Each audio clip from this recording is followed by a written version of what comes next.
Right, so we're back with 12 days of fountain pens. This is day 2 with the great John from Pen Sharing. He created one of the coolest websites that I know for the community. Not getting rich with it. But he's helping many people to try pens that they will never have, might never have the opportunity to have one in their collections, and which is amazing. Have to thank, not have to, but I would like to thank our sponsors, Rabbet to providing this amazing ink for us, the citrus ink. It's releasing here today, not today, here in our event. Exclusive for us, 1 month before anyone else. You can get your bottle today if you send me an email to 12 days of fountain pens at bmad.io. That's gonna be in the chat now. So 12 days of fountain pens, yes, double F. Fountain pens at bmad.io. Boom. Send an email to that, and you might win this pen tonight. This inks tonight. Sorry. I'm thanking as well Dan from Dan's Pens. Dennis, he provided this wonderful pen to be given away in the quiz. Steph, given this amazing Lalex pen. It's a vintage, super beautiful metal pen, wonderful nib. Haven't tried it yet. I'm not gonna try this one. This one, Dennis asked me to review it before sent to the winner, so I'm using it, reviewing it. It's lovely. John Dodd, who provide from Dragon Meat. It's helping us with the Zoom. And Roy from Izods, which is helping us as well and provide us with a lot of stuff on the background. So without further ado, John, please take care and entertain us, because I'm going to take care of the crowd. Thank you. Crowd. Thanks a lot. Cheers, Bernardo. Well, good evening, everyone. Thanks for joining me for this talk about the pen sharing mission. Firstly, thanks to Bernardo for his superb idea for these talks and for all the planning and organizing, and obviously for offering me the chance to do this slot. The context is very important for me to try and explain the why around pen sharing is important. I don't just want to go straight in and show you the platform or anything. I want to tell you about my fountain pen journey and therefore how I arrived at pensharing.com. And I hope you'll bear with me as I take you through this. I'll have 2 sessions open, one for me and one for the pen. So you can hopefully see my hand waving at you there. So there'll just be a bit of pen show and tell as well.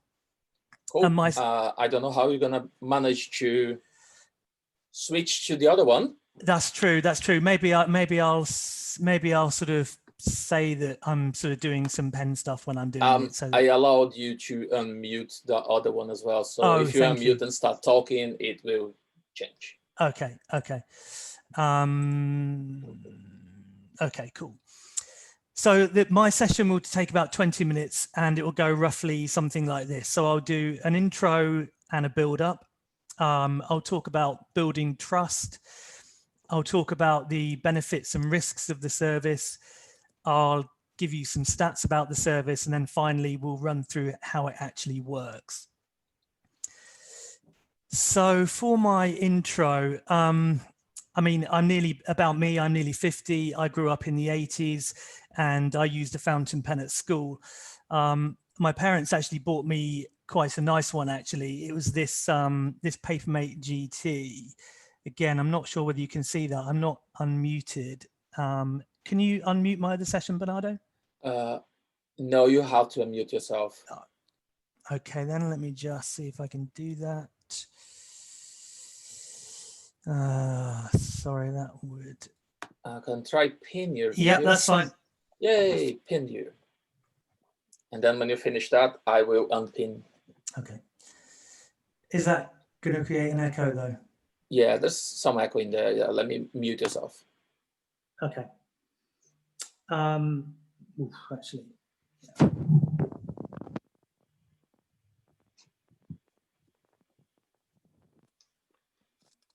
You're going to have to mute me, I think. On this one. I don't know how to do that. Sorry about that. Sorry.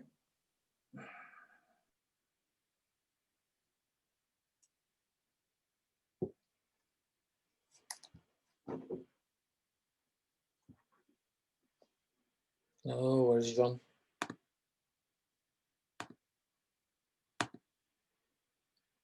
Okay, so I'll unmute my main session, Yeah. and hopefully you still might be able to see this. So this is my first fountain pen. It was very nice, kind of Papermate GT. Used it for years and years and years actually. Classic 80s slim, matte black, gold trim, lovely writer. So I actually picked up this one up, new old stock from eBay in a kind of a fit of nostalgia. And that was my daily driver until I received my Parker 95. And this was the Toya lac finish, very nice, sort of Chinese finish. So that was a 21st birthday present, which I really, really loved. And I used that day in, day out for years and years until I eventually sort of started using rollerballs at work. For my day job, I was hardly ever in the office. I was always out and about at clients' premises. And I didn't want to lose what was a prized possession. And also kind of rollerballs were very cheap and plentiful and all that kind of stuff. So I'm then approaching my 40th birthday in 2011. And I'd asked for a significant present from my mum and dad and brother. And they got me this Montegrappa Maya, which is absolutely delightful. Midnight blue celluloid, sterling silver trim, 18K gold nib, absolutely wonderful pen.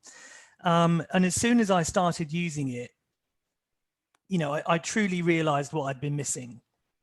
And actually my handwriting sort of improved virtually overnight. I used that pen an awful lot. In fact, for a while, I was extremely happy with it. It was just me and the Montegrappa. But then I sort of started looking on the internet.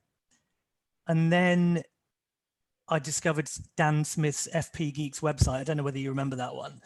And he was doing these gorgeous, like beautifully written reviews of these delightful fountain pens. And I also joined Instagram. And at that point, the pen lust took over. So looking back, around about 4 years after I got the Montegrappa, I'd also bought a TWSBI VAC 700, a Cara's Customs Ink, 3 vintage Parkers, a Lamy Studio, the rather bizarre Schrade Tactical Combo pen, a Montegrappa Harmony, and a Sailor 1911 Standard.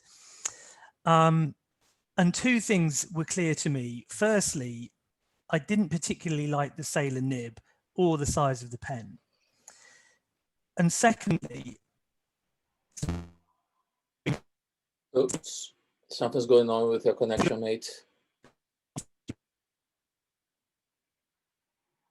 Okay. Is that your connection or my connection? Don't know.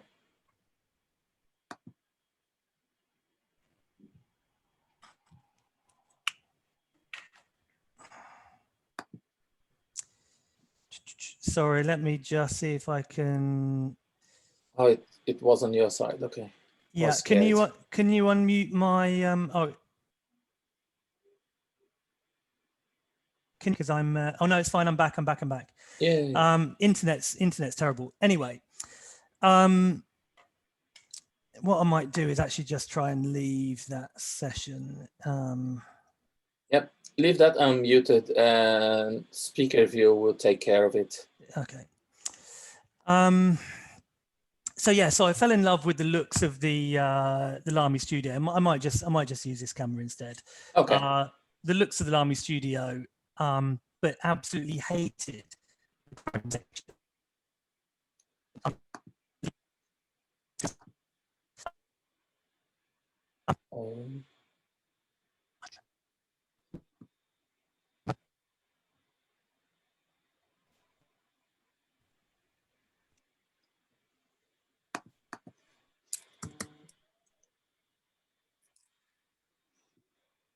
Okay.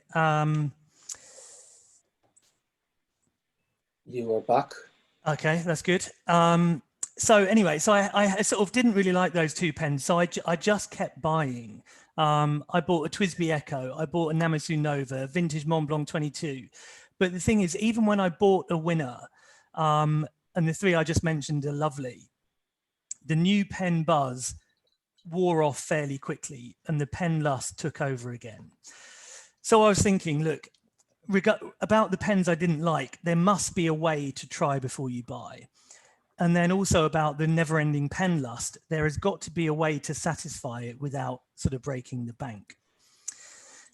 And then I was kind of also thinking that the fountain pen hobby was a bit like the designer handbag market or the watch market. You know, handbags and watches are utility just like pens, but some people love to collect handbags, some people love to collect watches. You know, even though just like with the pens, you can only use one at a time, and the others in the collection sort of get consigned to wherever stuff gets consigned to. And then the sharing economy in general and handbag hire in particular were getting some media attention. I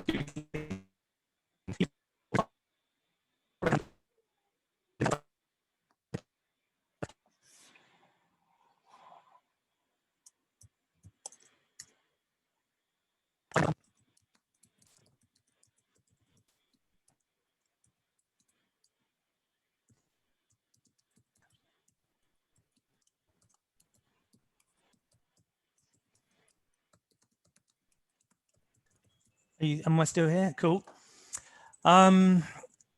So after looking at all these handbag rental sites, that is the moment when pen sharing was born. And I started dreaming about a community of pen lovers creating, you know, a fountain pen library.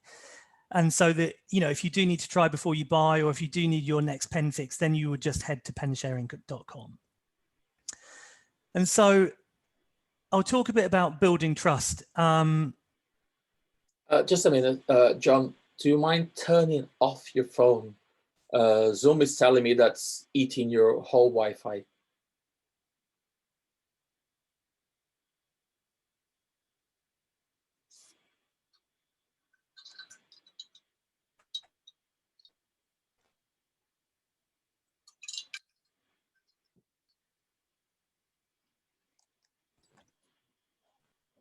Hope it gets better now.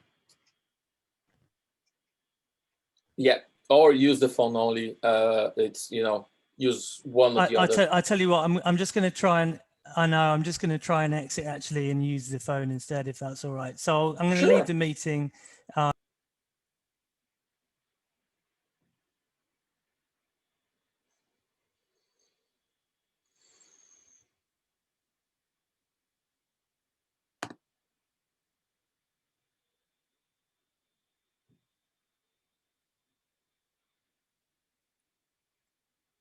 Okay, are you back?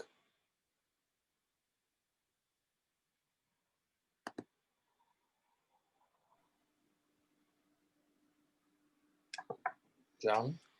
Okay, sorry about all the technical problems. You're back.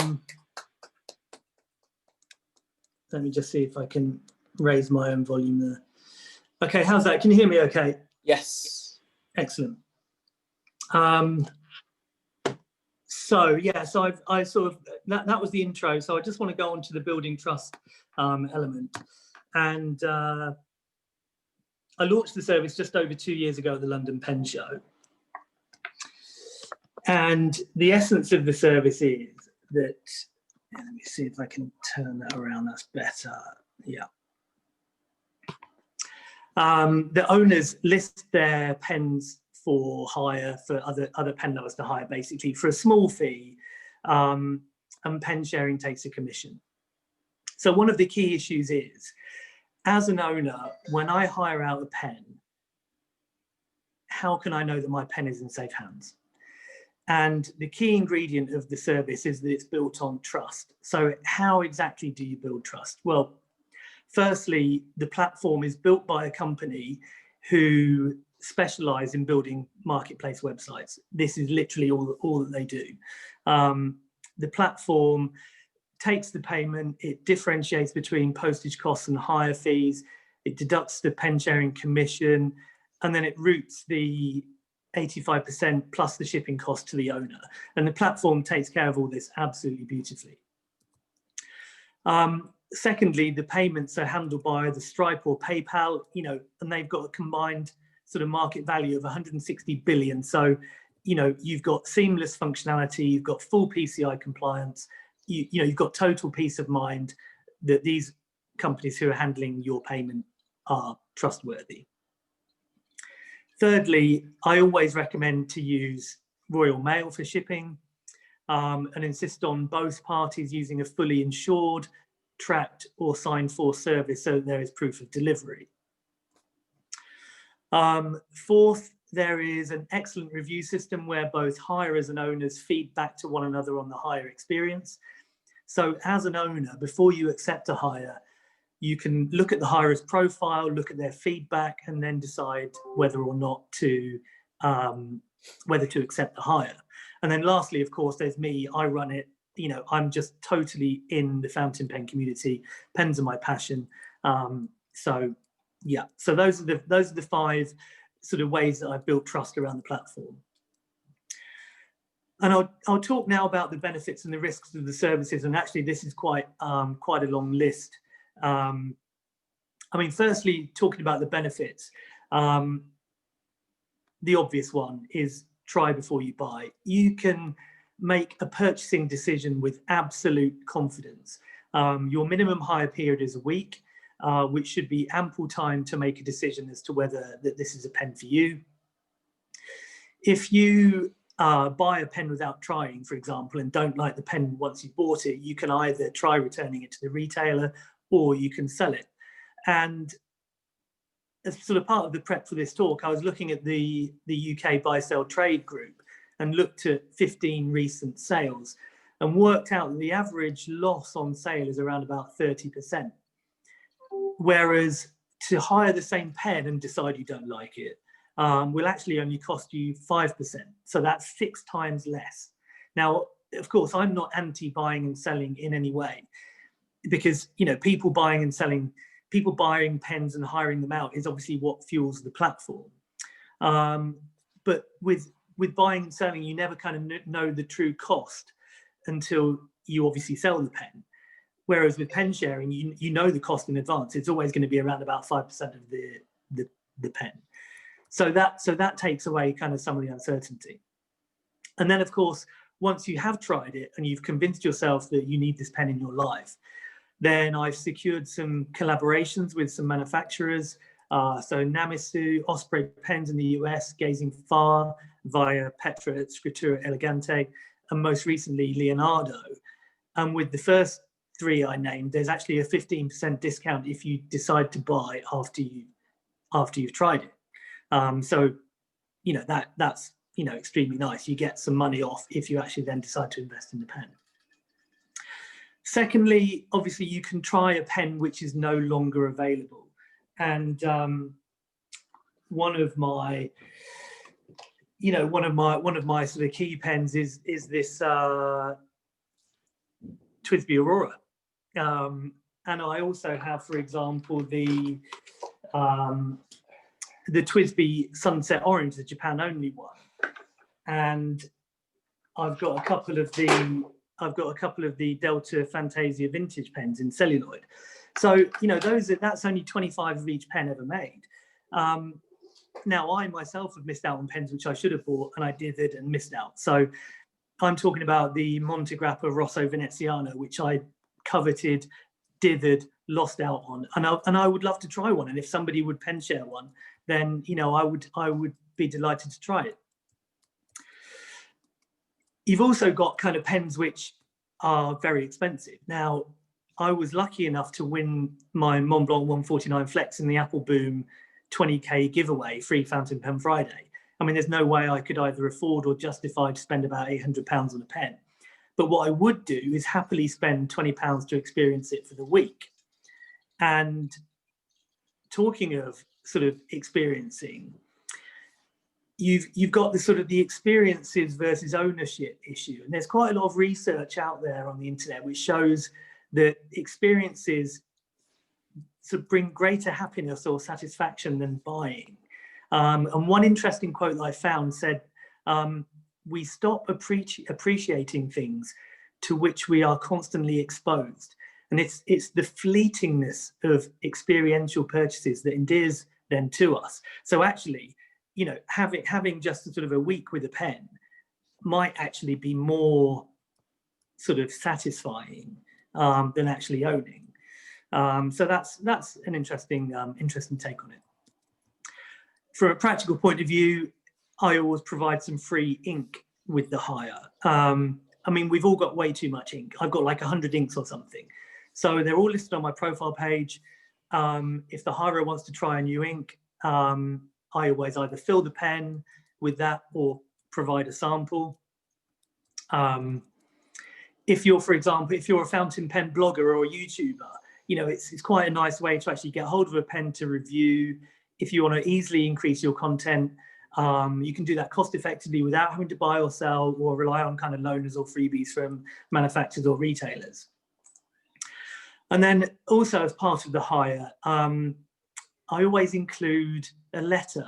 I mean, we've all got so many pens and yet write so few letters, but I always drop a letter in with the hire. And and it's really nice to kind of receive something that's handwritten, because, as I say, despite the number of pens, it's actually a bit of a rarity. But I never actually sort of do a spoiler with the letter. It's always with a different pen or a different ink. Again, maybe kind of to act as a little tempter. And of course, I always get a nice letter back. And here is my file of testimonials from everybody who's hired. Just saying thanks a lot, what an amazing service, loved using the pen, and either yes, I've decided I can't live without it, or actually you've saved me a load of money because actually I didn't really like it.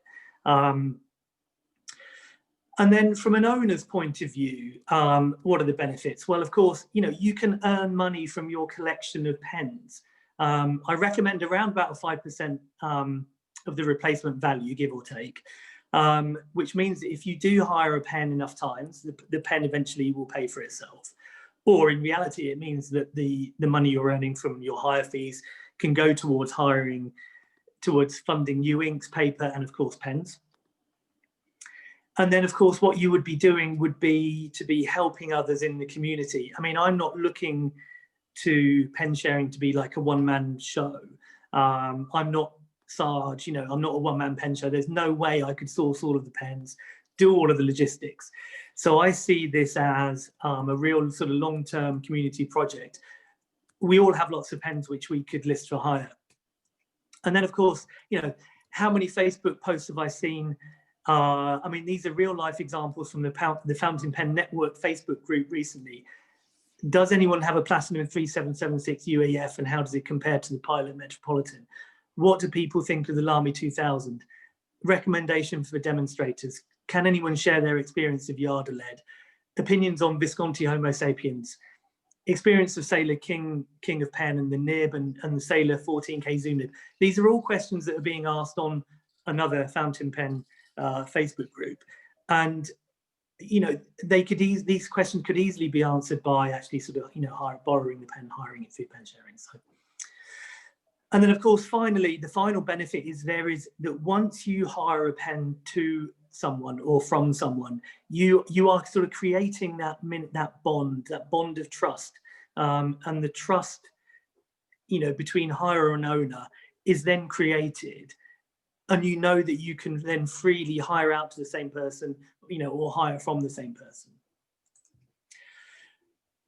There are some risks of the service. Firstly, loss or damage in transit. But as I mentioned earlier, I recommend using Royal Mail. And for the year ended 31st of March 2020, they delivered 10 billion addressed letters, 2.6 billion unaddressed letters, and 1.3 billion parcels. So they know, they know what they're doing. There are, however, an estimated 500,000 lost items per year, and that's based on the number of complaints they receive. But that represents a kind of a 0.003% chance of loss. And according to the Royal Mail's own kind of data, these are mainly due to illegible handwriting. I mean, obviously that wouldn't apply to anybody here. You've got the kind of Mr. McPhee Glasgow issue where there's literally no other another address. There's no address, or there's the wrong address. So I recommend buying the postage online. It's cheaper. Printing the label avoids any kind of misspellings or the ink running on the parcel. So buy postage online, print the label off. And more importantly, the terms and conditions of the site insist on insurance up to the replacement value of the pen. So if there is loss or damage in transit, then it will be covered by a claim from Royal Mail. And then the second main risk is loss or damage in use. But this is not Avis car rental or HSS plant hire, where you're literally just kind of hiring a commodity that you don't care about. It's a completely niche service run by a passionate member of the fountain pen community for the benefit of the community. And when I was thinking about the service, this was one of the key issues that I was thinking about. But I was canvassing people at pen meets, and I was canvassing people at pen shows with the fairly obvious question of, how many pens have you lost or damaged? And the answer was invariably none.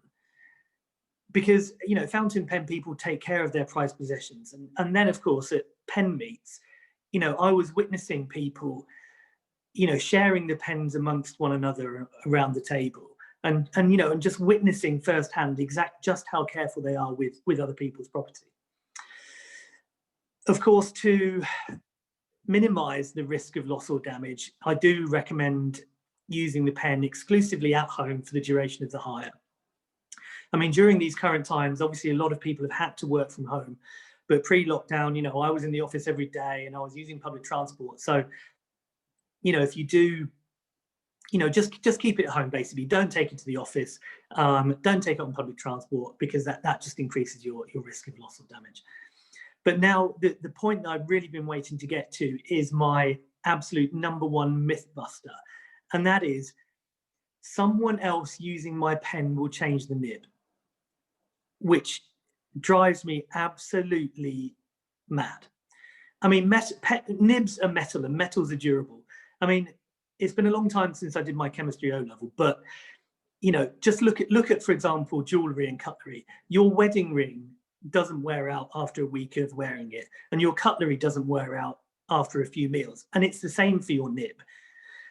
And even if it did change the nib using someone else's pen, which it doesn't, surely by the same logic, as soon as you got the pen back, the nib would just change right back again. So, and then finally, if nibs were that flimsy, pen manufacturers would be inundated with warranty claims. And I've got vintage pens, and we've all got vintage pens, which are decades old and show very little signs of use, and which still write beautifully. So there is your evidence that, nibs don't change with a little bit of extra use by someone else. And I suppose that the third sort of, it's not a risk, but I suppose it's a disadvantage. If you're hiring a cheap pen, once you've factored in the postage costs both ways, and your minimum kind of tracked, insured, second class service is about £2.18 each way. So if you're paying kind of like £4, £4.50 for postage and like a couple of quid for hire, for some pens, which are like a Parker Vector or something, you might as well just buy it. So anyway. So moving on to some statistics. We've got around £160 on the site. We've had over 120 successful hires. We've got 115 positive reviews and 0 negative reviews. There's been no loss or damage in transit, and there's been no loss or damage attributable to the hirer.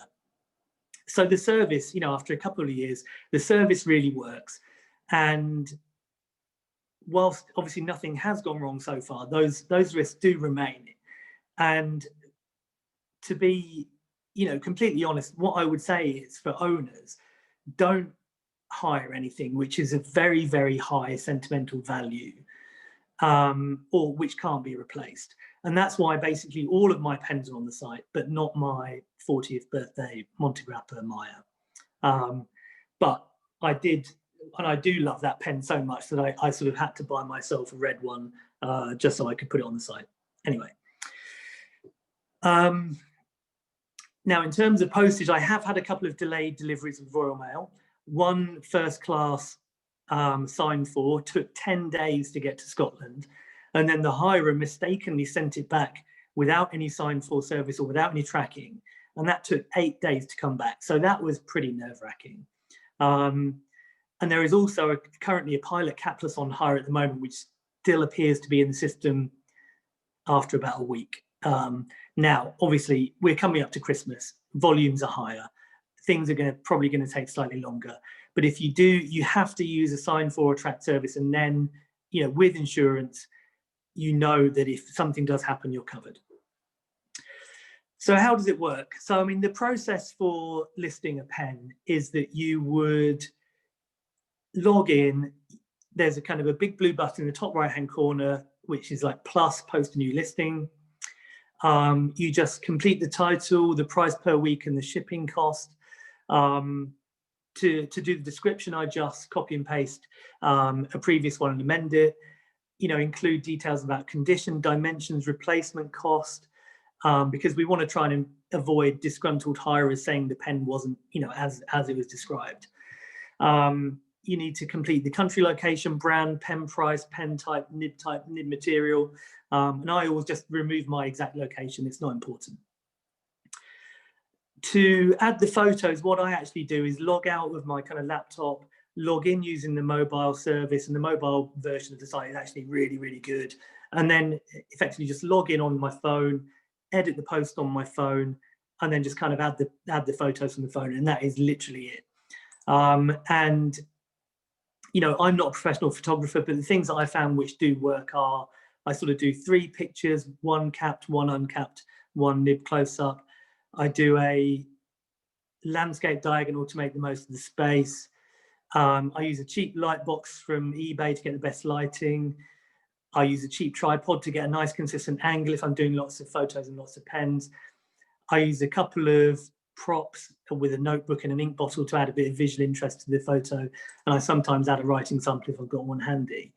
And the process for hiring is that you log in, you click on the pen you like, and you hit the blue rent button. You have to accept the terms and conditions. And then obviously you enter your payment details. That then sends a message to the owner that you're interested in hiring the pen. And the owner then either accepts or rejects the hire, and hopefully after reviewing the feedback, accepts the hire. That then triggers the payment. And then at that point, there's normally some dialogue between me and the hirer about whether they'd like an ink or, you know, shipping and all that kind of stuff. And then the owner ships the pen. And what I use is these really, really nice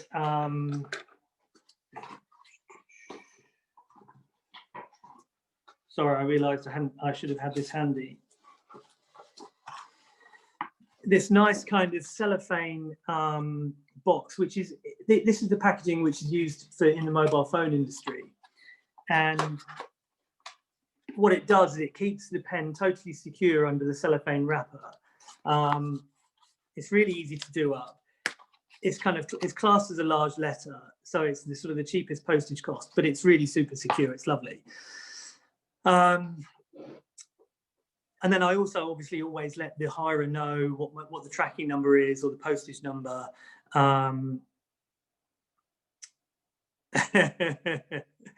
Yeah, so I always let them know the tracking number.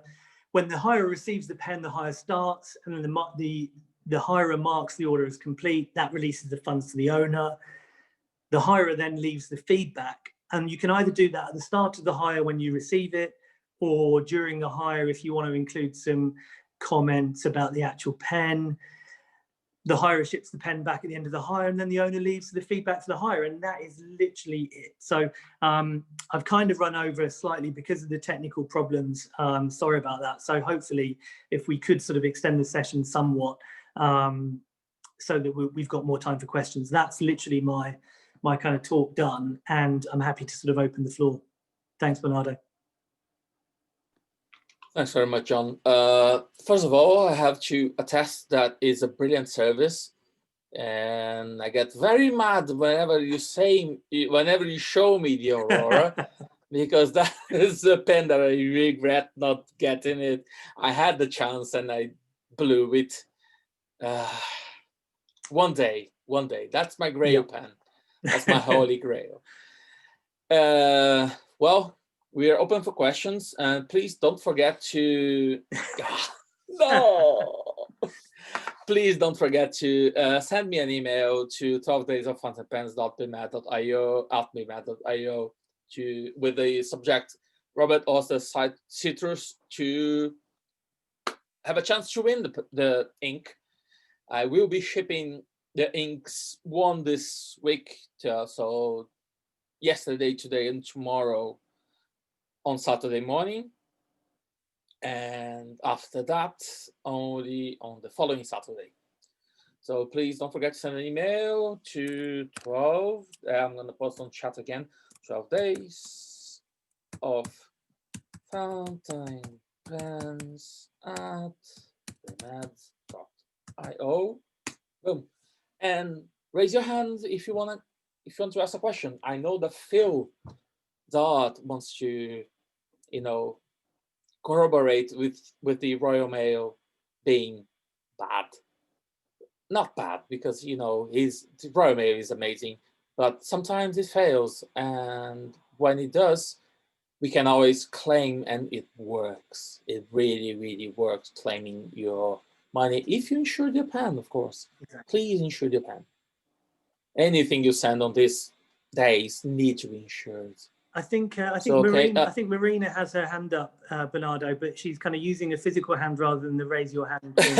Okay, I'm gonna try to find her here. Marine.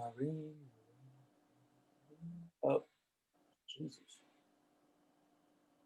Someone sending me messages. Okay, the Marine. It's up Marina. Marina, yeah. Okay, Marina, you can ask your question. I asked you to unmute yourself. Okay, thank you. I have read bits and pieces about the Royal Mail signed for service since the COVID, that for some things they're not actually getting signatures. Has your pen deliveries been affected in that way, or do you think it's only for kind of cheapo letters that aren't insured specifically?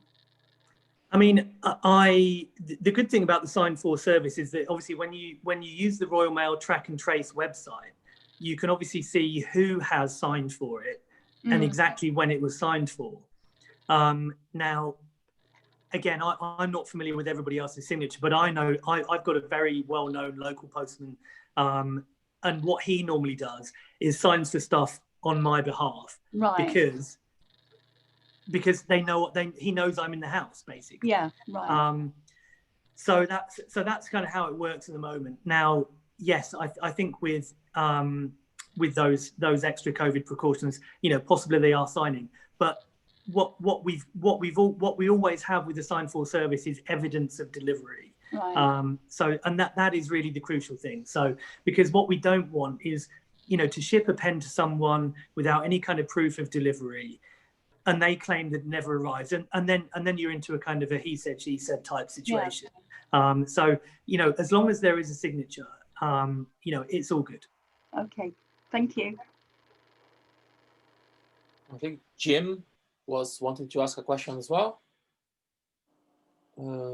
Jim Blackburn, okay, asked to unmute. Go on, mate. Oh, hey, Jude. Mine's probably not that interesting question, really, but I guess, John, I was interested to know what the obvious gaps are on pen sharing in terms of what does the site need, what's it missing in terms of the pens that are available and so on. Yeah, I mean, what I've tried to do is kind of get a few of the classics, or the kind of the hot pens. So, for example, I was at the London Pen Show and I was chatting to the lady Martina Regini. She was like, you've got to have a Lamy 2000 for the site. The Lamy 2000 is really not my cup of tea, but she said, look, it's just a classic. You just need one. So I bought it, and it's been out on hire a dozen times, and then what I'm also trying to do is kind of invest in kind of variety of nib widths, because somebody might say, well, I love the Leonardo, but I want a broad and you've only got a fine. So really that's no good to me. So for example, with a few of my Twisbys, I've got a lot of the nib widths. With my Namisu pen range, where I did the collaboration with Adrian, he sent me all of the nib widths. So they're all available.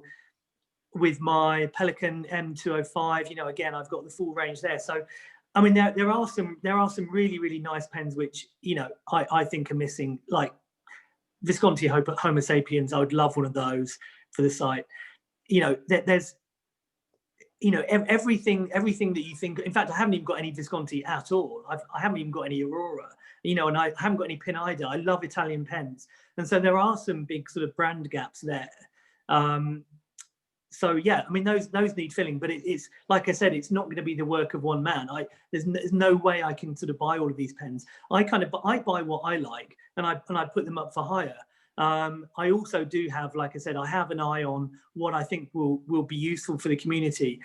Things like the Twisby Diamond 580, that has gone out a dozen times with the different nib widths, because again, that is a very popular pen. So yeah, I'm careful about, I think it's useful to have the popular pens on the site, and hopefully, people will look at the site, and if they've got something which is not on the site, then that would be great to kind of have. So yeah. Thank you, Sarah. Hello, hi. Hopefully you can hear me. Yep. Quick question regarding things that are already on hire with the website. Is there a sort of queuing system that you got? Because I noticed that Mont Blanc 149 with the flex nib is on hire, and I've got my eye on it. Yeah, I mean, the thing is, it's interesting because the company who make the website, it's kind of it's a rental website, and yet there is not an automatic flag for when something is out on hire, and when it's due back. So that your best bet is just to kind of ping the owner a note. You can send a direct message, and say, look, I've seen that it's out on hire. When's it due back? Can I sort of be next in line? So the best way to do it is via a message thing. But certainly, for the pens which are out on hire at the moment, I have to manually go in and amend the listing title to add the on hire words, and then when it comes back, try and remember to kind of take it off again so that people know it's available. So, but yeah, at the moment, it's a kind of a slightly clunky manual system. Okay, cool. Thanks very much. Apurva, you are next. Hi, John. So I put a couple of pens up, but I'm not really happy with the photos I've taken.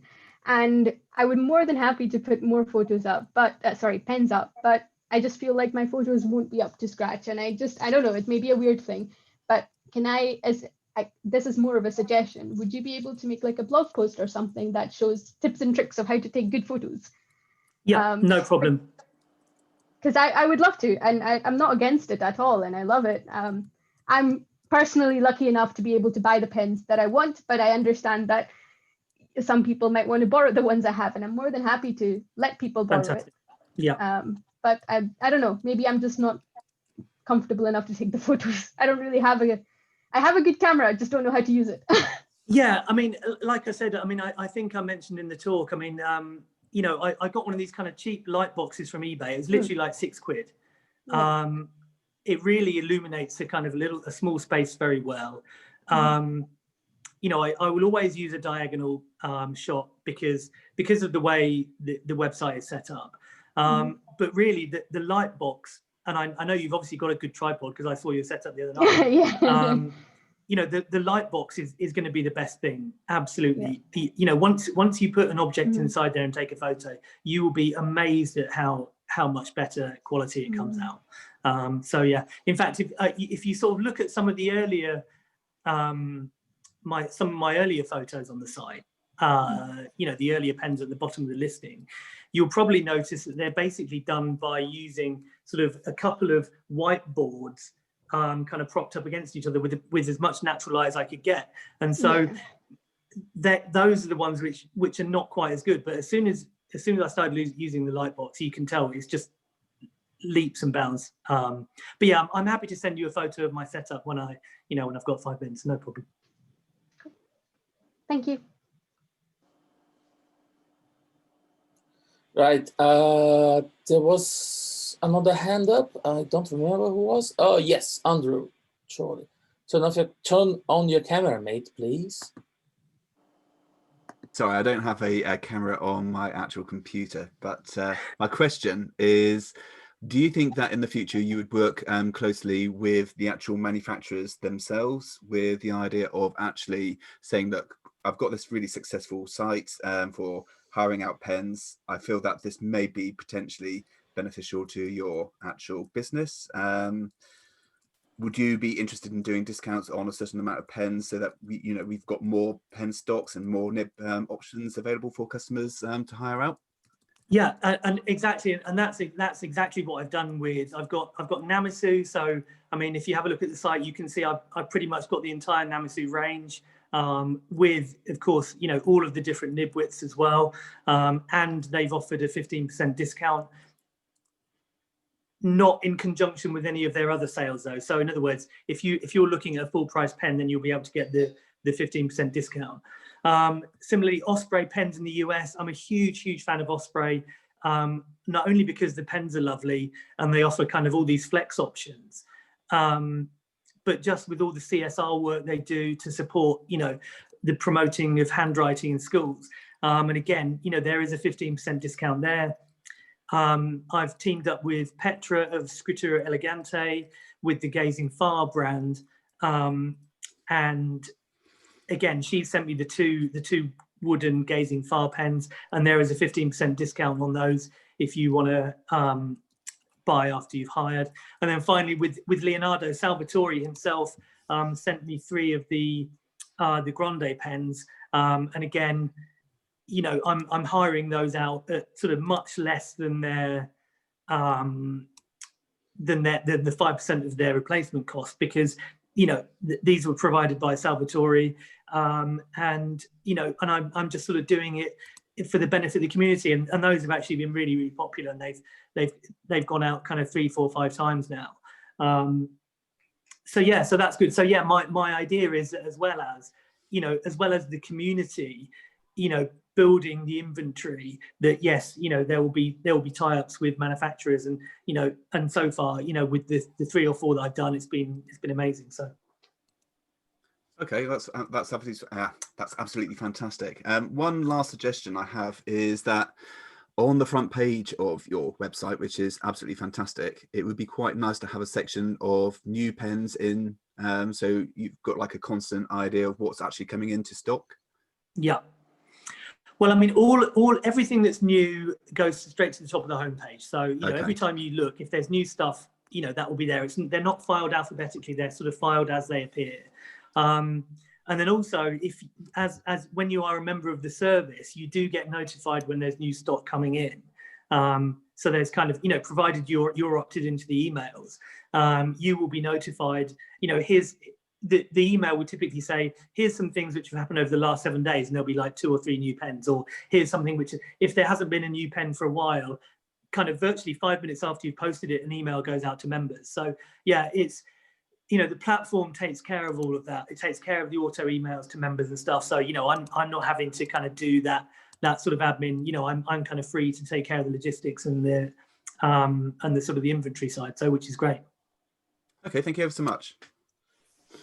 Okay, so Ink Inspiration asked a question about if you do have plans to expand internationally, like having the similar service in other countries, like Spain, for example. I know we could, like, you could have, you know, international mail from the UK to Spain. I don't know how it's going to be after the, you know, 31st of December, but Yeah. you know, that's a good question. Yeah, I mean, if you look on the, there's a section kind of like a sort of a summary of how the service works. I think it's under the About section, how it works. And one of the things we say is no cross-border hires are permitted.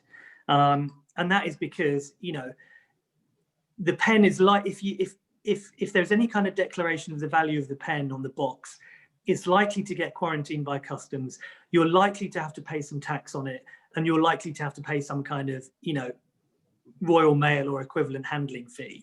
And we want to avoid that at all costs. So eventually, once there is a sufficiently established community within the UK, and that's kind of up and running, then yes, I'm certainly looking to, you know, to look at the other major markets like Germany, Spain, you know, potentially France, the US, Canada, where a lot of the fountain pen community are. But what I would have to do is set up an individual pen sharing community within each of one of those countries, just so that we avoid that kind of cross-border tax thing. And also, it's just not practical to ship pens from one country to another. I mean, a friend from Instagram who's in Belgium, he actually shipped me a Pelican M800 Ocean Swirl and a couple of others to try out. And once I'd shipped them, shipping back cost me about £50. You know, plus the insurance, plus the you know, plus everything. And so it just doesn't make it economical. Whereas, you know, in the UK, where you can send a pen for like literally £2.45, you know, first class, signed for, it just makes it so much more economical. So I'd personally, if I was going to expand overseas, it would be, you know, a domestic market within each of those countries. It would certainly take place on the same platform, but again, the platform would need to be re-engineered for, you know, to show local currencies and all the rest of it. So, but yeah, certainly what I would prefer to do is kind of get a really, really well-established community in the UK first, and then obviously demonstrate the success of that community here, and then kind of roll it out into individual countries elsewhere. Yep. You could have asked me for my Ocean Swirl, mate. that was before I knew you, Bernardo. Any more questions? Let me check if there's any more questions on chat. Does anyone else want to ask a question? Okay, Irish people, they are asking about shipping over there. Again, I haven't looked into it. You know, I'm purely UK at the moment. Well, Northern Ireland or Republic. Yeah, if they, I think Republic, but they can, if they can get an address at Northern Ireland, it's just an hour drive, you know. Yeah, sure, exactly. Again, I don't have any members in Northern Ireland. I'm certainly not ruling it out. I've certainly got members in Scotland and Wales, and you know, those services work very well. So yeah, you know, like I said, whilst obviously Ireland and France are our closest neighbours, you know, there would still potentially be kind of the insurance and the kind of the overseas shipping issue to deal with, and potentially the same for Republic of Ireland or Northern Ireland as well. So I'm certainly not ruling it out, don't get me wrong, but it's just not something that I've thought about at the moment. Not a problem. Mark D apparently raised his hand. MKD, I'm trying to find you here on the gallery. MKD, let me see, third page. MKD. Where is MKD? Can you raise your hand again? MKD.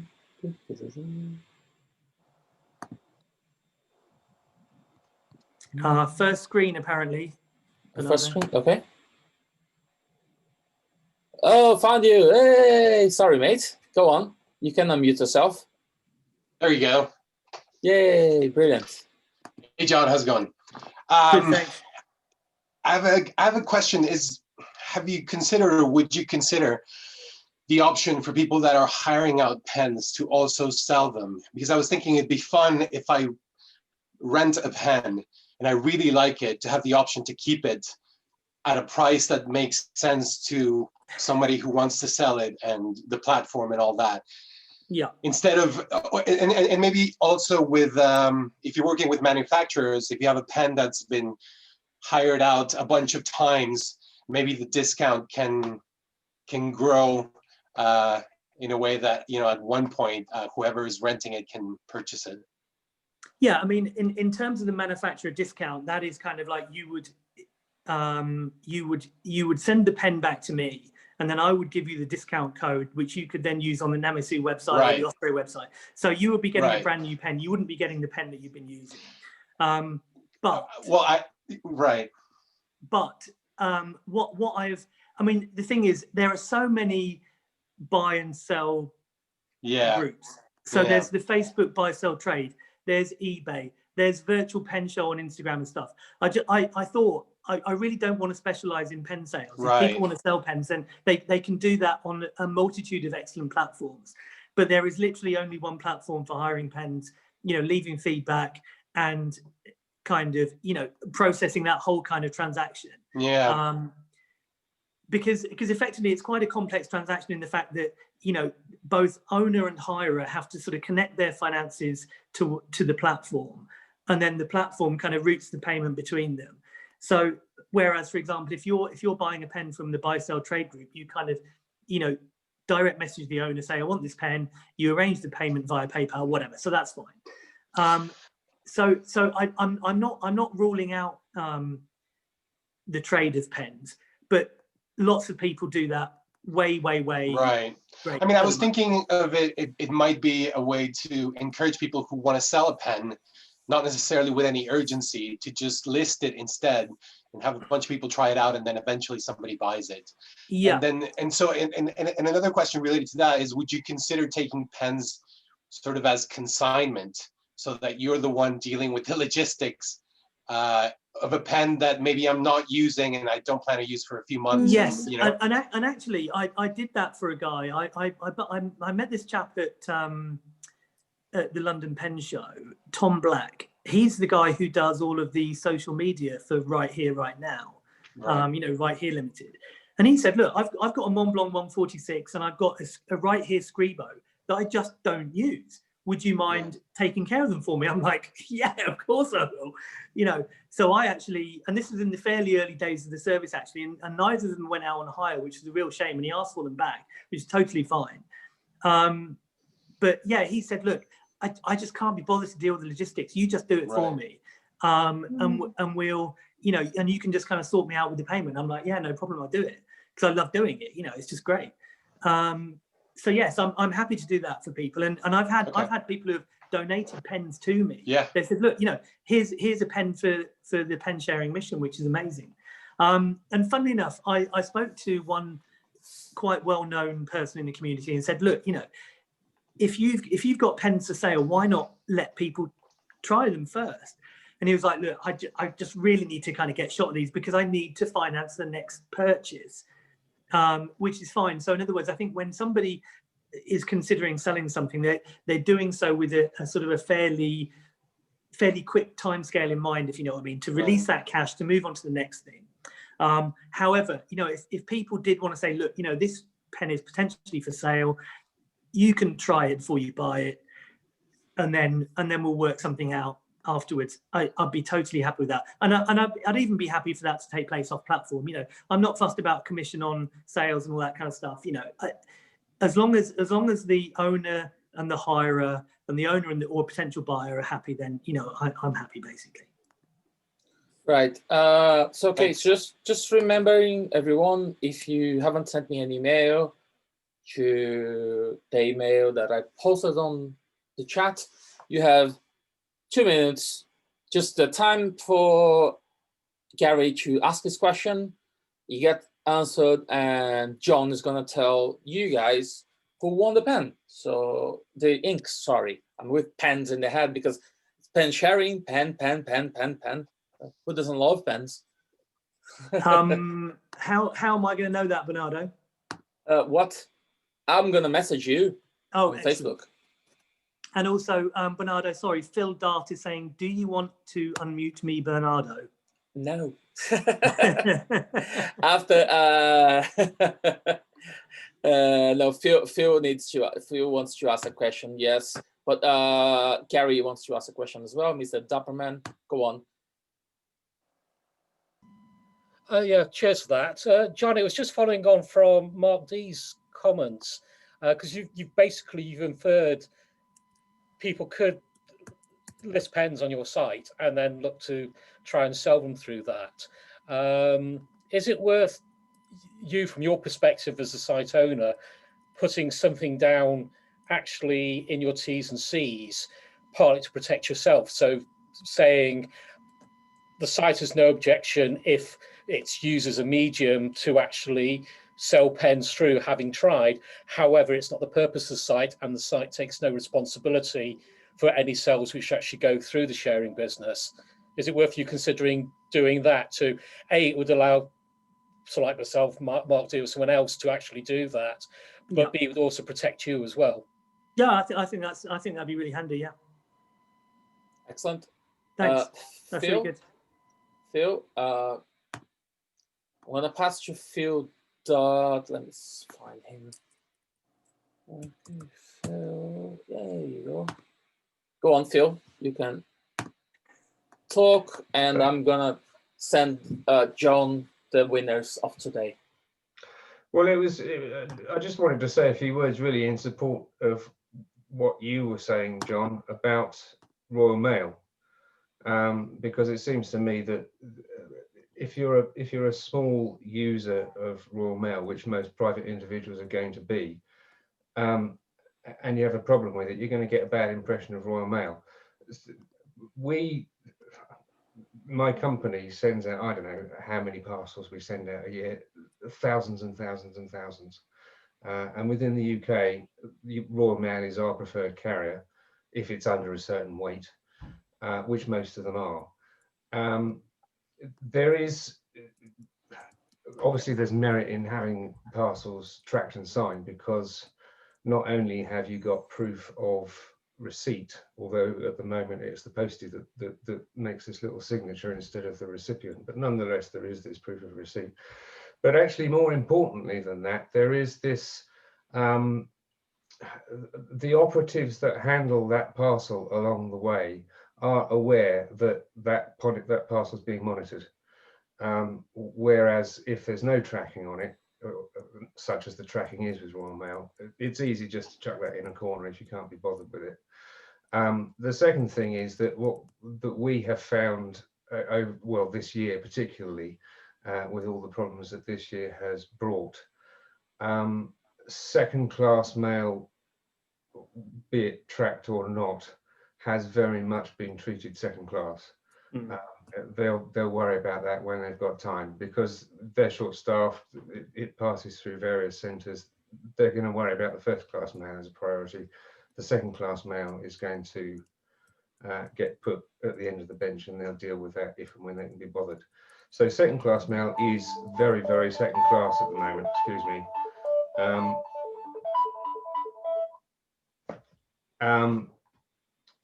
But what I would say, given that we send huge volumes through Royal Mail each year, we could count on, well, we probably wouldn't need to open up one hand fully to count the parcels that go missing. So that is, you know, in support of what you were saying, it is statistically, it's an extremely safe way of sending pens. And that's all I wanted to say.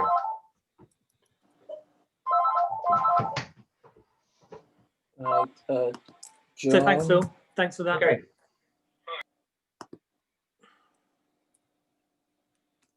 Right, John, just send you the names of the winners. Woo! Do you want me to read them out? Yes, please. Okay, the winners of drum roll of the Robert Oster limited edition citrus. First edition, not limited edition. First edition. Okay, first edition. 12 Days of Christmas. Facebook fountain pen group are Da, da, da. Kath Lomas. Yay! Second up, Laura Louise Kiernan. Woo! Yay! And finally, your friend of mine, the man who's hiring the Mont Blanc 149 at the moment, Rodrigo de la Garza. Yay! Well done, Rod. Right, please remember to send me an email, again, to the same email you sent with your address that I can send you the inks, okay? Thank you guys very much. And I see you tomorrow with more. Thank you, John. Thanks everyone. You were brilliant. Thanks, everybody. See you guys Brilliant. tomorrow. Thanks, bye. Bye-bye.